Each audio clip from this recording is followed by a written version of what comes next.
Tiniyak ng Philippine National Police ang patuloy na pagbabantay at coordinated action kasunod ng magkakahiwalay na insidente sa ilang paaralan sa Cavite at Tacloban City.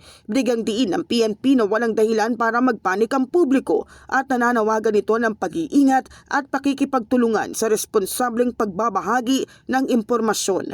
Nagpaabot ng pakikiramay si PNP Chief Police General Jose Melencio Nartates Jr. sa mga pamilyang naapektuhan at nawagan ng pangunawa habang nagpapatuloy ang investigasyon. Sa direktiba ni Pangulong Ferdinand Marcos Jr., pinaigting ng PNP ang koordinasyon sa Department of Education at mga lokal na pamahalaan, kabilang ang review ng school safety protocols tulad ng access control, emergency response at child protection measures. Muling nanawagan ng PNP sa publiko na umiwas sa espekulasyon habang nagpapatuloy ang investigasyon.